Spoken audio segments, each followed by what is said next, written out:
Welcome back for another deep dive. You know we love Hanuman around here. Always a fascinating figure. We've done a few episodes on him before, but this one's going to be a bit different. Oh, how so? Well, we're going hyper-focused this time.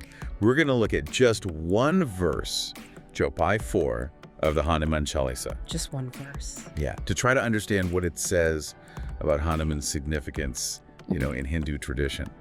And the really cool part is we're going to be looking at what might seem like just like superficial details. Like what? Like his looks and his clothes and stuff. Yeah. To try to uncover some deeper meanings. Interesting. It's amazing how much information is packed into even a single verse of the CHALISA. Right.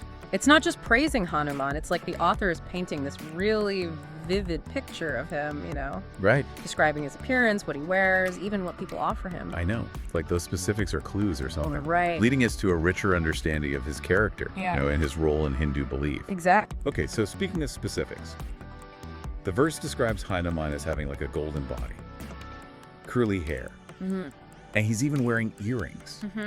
What struck me is like this blend of the divine and the human. Like, what's the significance of that? Well, it's this fascinating duality, isn't it? Yeah. The golden fur obviously connects him to his monkey form, that powerful primal energy. Right. But then you have these earrings, which are distinctly human adornments. It's almost as if the text is saying, hey, he's a god, but he's also got this human-like side to him. That makes me think about how people relate to him. Maybe those human touches make him more approachable, someone that people can connect with, on a more personal level. Absolutely. And it's important to remember that in Hinduism, connecting with the divine is very personal. And that actually brings us to the concept of Darshan, this idea of seeing and being seen by the deity, Right. which is a core ritual in Hinduism, especially in temples. And we'll definitely delve deeper into that later. Yeah, we should. But first, let's stick with the earrings for a bit.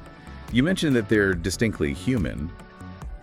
Is there more to their symbolism in Hinduism? Definitely. Ear piercing is traditionally a rite of passage. Oh, wow. Meant to create this auspicious opening for light to enter the body. Okay. It's sort of about, preparing oneself for a spiritual journey, becoming more receptive to divine energy. Wow. I never thought about earrings that way. Yeah. So it's not just about aesthetics, it's about creating a pathway for something greater to flow through you. Exactly. And it's even more intriguing when you consider some of the stories surrounding Hanuman's earrings. Oh. For example, there's this one legend that says they were actually formed from a weapon. What? Yeah, hurled at his mother before he was even born. Wow. But instead of harming him, the weapon magically transformed into these beautiful adornments. So even from birth, he's overcoming obstacles. Oh. And turning threats into something positive. Right. There's a powerful message there. Definitely. And it makes me wonder, are earrings like a significant thing for other deities in Hinduism? Absolutely. Wow. Vishnu and Shiva, for example, two of the most prominent deities, are also depicted with specific types of earrings. Interesting. So by giving Hanuman earrings, the text elevates his status. It links him to these powerful figures and highlights his importance within the pantheon. That's really cool. Okay, so we've got these human touches like the earrings, but his attire also offers insights into his divine nature. The verse mentions an adamantine loincloth. Right. What's the significance of that? Well, the adamantine loincloth is really interesting, actually. It kind of reveals how Hindu traditions have evolved over time. Okay. Adamantine basically means unbreakable, indestructible. And in this context, the loincloth is meant to symbolize celibacy, a connection to warrior hermits. Warrior herms. Now that's a combination I wouldn't have expected. Right. It seems kind of contradictory. Yeah. But there's this fascinating history there. The association with warrior hermits actually emerged about 1,000 years ago, alongside the rise of Hindu monastic orders. Yeah. These were groups of ascetics who dedicated themselves to spiritual practice, often in remote and challenging environments. So they were like spiritual warriors. Exactly. Honing their inner strength through discipline and rigorous practice. No. And they were known for their fierce dedication, their unwavering focus, and yes, their strength. So by describing Hanuman with this type of loincloth, the verse connects him to that tradition. suggesting that he embodies those same qualities. This is fascinating. We're talking about fashion choices here, but they're actually giving us such deep insights into Hanuman's nature and the evolution of how people perceived him. It's like each detail adds another layer to his character, Right. linking him to these ancient traditions and ideals. And if we connect this back to the idea of Darshan, it becomes even more significant. It's not just about seeing a deity, it's about understanding what they represent, the values and qualities they embody. So by carefully crafting Hanuman's appearance in this verse, the Hanuman CHALISA is inviting us to see him as more than just a powerful monkey god. Right. It's encouraging us to understand the depth of his character, his connection to spiritual discipline, and ultimately his potential to inspire us on our own journeys. Precisely. It's laying the groundwork for a deeper connection, a more meaningful encounter with the divine. This is really making me think about how much we can glean from seemingly simple details. We've only just scratched the surface of Chaupal 4, and already it's opened up this whole world of symbolism and meaning. And we're just getting started. Next, we'll dive deeper into the concept of Darshan and explore how it shapes our understanding of Hanuman and his role in Hindu tradition. We've been talking about all the symbolism packed into Hanuman's appearance in Chaupal 4, but I'm really intrigued by this idea of Darshan. Earlier, you mentioned that it's not just about us seeing the deity, but the deity seeing us as well. Right. What does that actually mean in practice? Well, Darshan is a really profound concept, and it's much more than just this visual exchange. Okay. It's about this reciprocal connection, a mutual recognition between the devotee and the deity. Okay.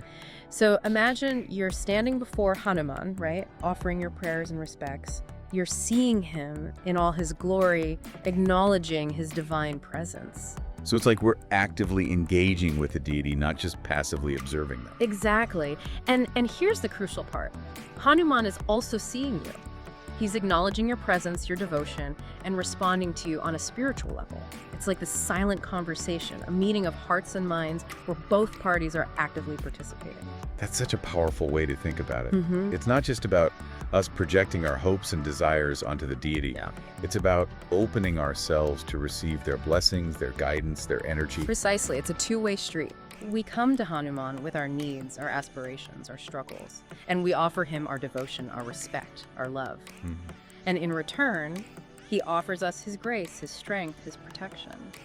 And this concept of darshan, of reciprocal seeing and being seen, how does that shape our understanding of Hanuman and his role in Hindu tradition?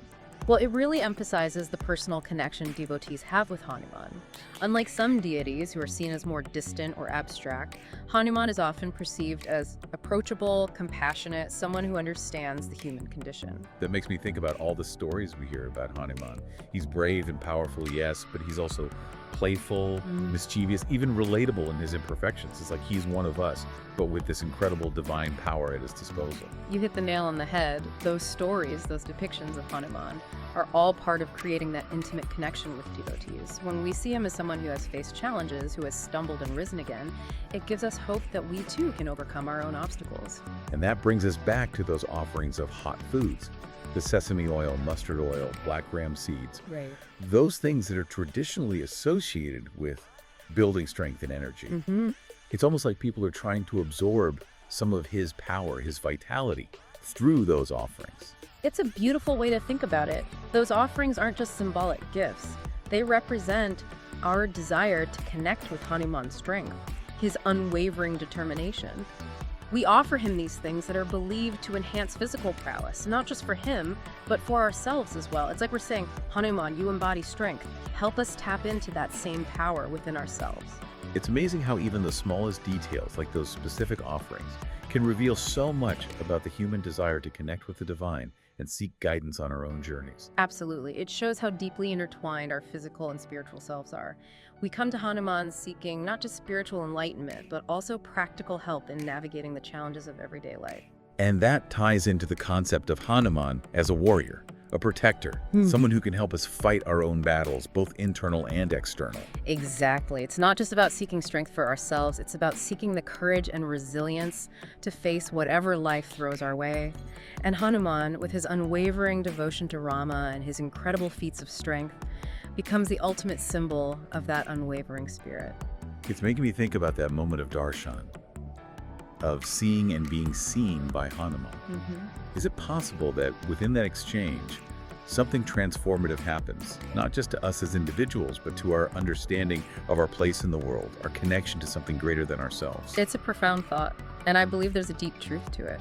When we stand before Hanuman offering our prayers and receiving his gaze, we are not just engaging in a ritual. We are stepping into a space of possibility, a space where we can tap into our own inner strength, our own capacity for resilience, our own connection to the divine. It's like that moment of eye contact becomes a catalyst for growth, for self-discovery. We come to Hanuman seeking guidance, strength, protection. But what we often find is a reflection of our own potential, our own capacity to overcome challenges and achieve great things. Beautifully said. And that's the beauty of Hanuman's Darshan. It's not just about seeing a deity, it's about seeing ourselves more clearly in the process. It's about recognizing our own strengths, our own weaknesses, and ultimately our own connection to the divine spark that resides within each of us. As we've been talking about Darshan, it struck me that it's not just about seeing and being seen by Hanuman. It's like stepping into this incredibly intimate space. You're absolutely right that intimacy is woven into the whole experience of Darshan. It goes beyond the visual exchange to encompass the offerings, the prayers, the stories that are shared, even the architecture of the temple itself. It's true. I've always felt that sense of closeness in Hanuman temples. Like every element is designed to draw you in, to make you feel like you're truly connecting with him on a personal level. Exactly. And that's where Hanuman's unique appeal really shines through. He's this incredibly powerful deity, capable of extraordinary feats, but he's also deeply compassionate and accessible.